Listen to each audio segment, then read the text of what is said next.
80 शब्द प्रति minute dictation start करते हैं 5 सेकंड बाद।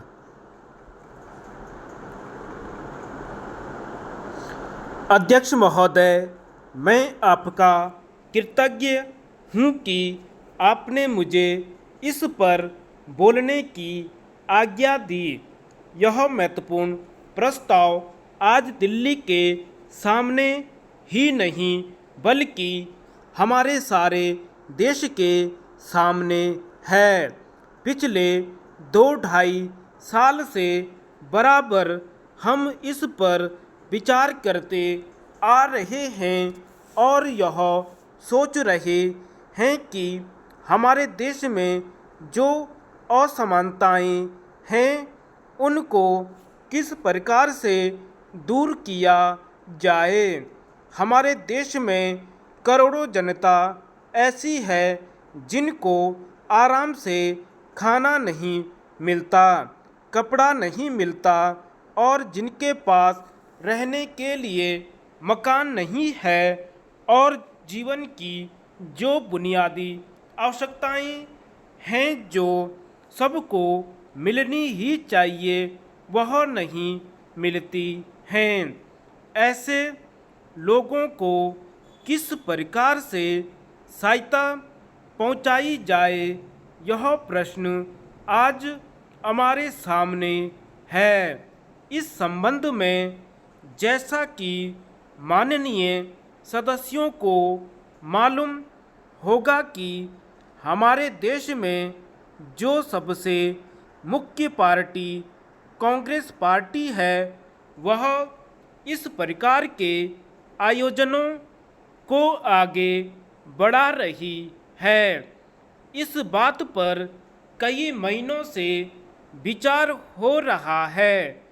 कई राज्यों में बिल की शक्ल में भी चीज़ें सामने आई हैं और सबने देश के हित को सामने रखते हुए इस मामले को अभी स्थगित रखा हुआ है। लेकिन सब लोग जानते हैं कि किसी भी देश में अगर सामाजिक न्याय की बुनियाद न डाली जाए तो उस देश की आज़ादी पूरी नहीं मानी जाती है। ऐसी स्थिति में हम इस देश में एक बहुत बड़ा काम करने जा रहे हैं।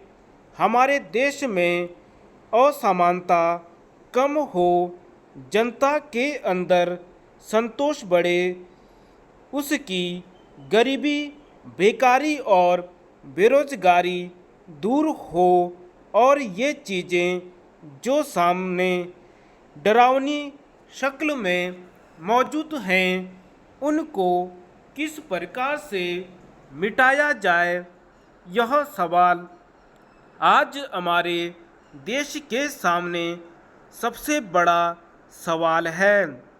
हमारे देश के नेताओं ने यह फैसला किया है कि सारे हिंदुस्तान में अचल संपत्ति के बारे में कोई कानून बनाया जाए जिससे देश के अंदर जो असमानता है वह दूर हो सके और उसको कम किया जा सके।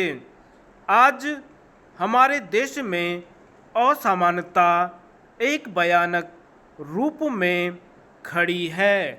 हालांकि हमारे देश के अंदर आय भी कुछ बढ़ी है लेकिन इसके बावजूद हमारे देश में वह संतोष नहीं है, वह बुनियादी चीज़ें नहीं हैं जिनके बल पर हम इस देश में असमानता कम से कम कर सकें।